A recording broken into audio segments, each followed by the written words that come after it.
I'm your review guide, and today I'm going to be doing an unboxing of the Alto 8i. I'm going to be doing the unboxing, and then I'm going to share with you my first impressions. And if at any point during the video you want to go check out this exact same soundbar, I put Amazon links down below for the US, UK, and Canada, but let's get this thing unboxed. I'm very excited to get this unboxed.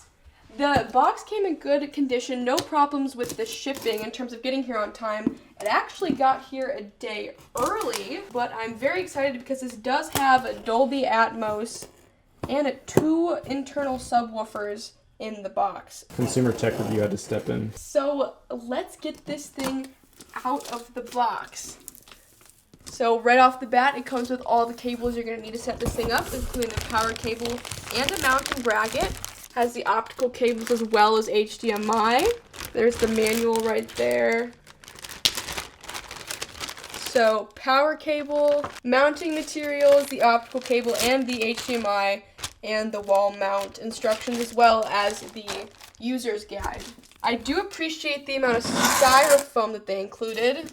Batteries come on top, as well as the mounting brackets and the remote that comes with it. You can use the actual Roku remote that comes with the TV, but they do include a TCL remote as well. So let's see if I can manage to lift this out of the box successfully.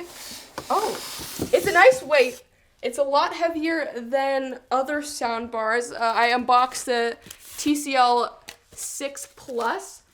This is a lot heavier. Granted, it is a lot wider. So let's see the look of this soundbar. Wow, okay. You can actually feel all of the speakers in there, power button, Bluetooth. I'm guessing that's the mode buttons, and then the volume controls right there. TCL logo on top, very minimalistic, which I prefer. You can see the subwoofers down at the bottom, and the HDMI, optical, aux, and USB inputs, as well as the power. This is a nice looking soundbar. It's very minimalistic, which I prefer. I like the cutout in the back as well. It'll be easier to manage cables down the back of the TV stand. Now let's get this soundbar hooked up so I can give you my first impressions. So now that we got it set up, we're gonna do the first impressions. The setup was fairly simple, just plugging it in, and the TV connected it right away. But now let's do some first impressions. Whoa. Okay, that's loud. See, that was on 17 volume. You're not gonna need it to be very loud to experience the soundbar.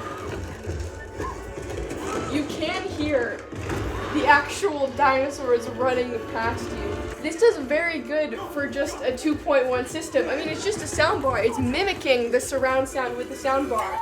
So the subwoofers are down over here, and then you got the speaker. This is nice. This was $150 at the time that I bought it a few days ago. So, wow. So the bass is really good. You can hear the stomping through the floor with the dinosaurs. And the background music is also very clear at the same time, which is crazy that they could do that. I want to hear some conversation that I can see if that comes through as well. The bass, treble, and mids are just crazy for this price point. But that was my first impression. If you want to go check out this soundbar, I put Amazon links down below for the US, UK, and Canada, and subscribe to my channel because I will be doing an actual review of this soundbar. I really hope you enjoyed this video. If you did, it'd be awesome if you could hit that like button. But I was your review guide, and I'll see you in the next video.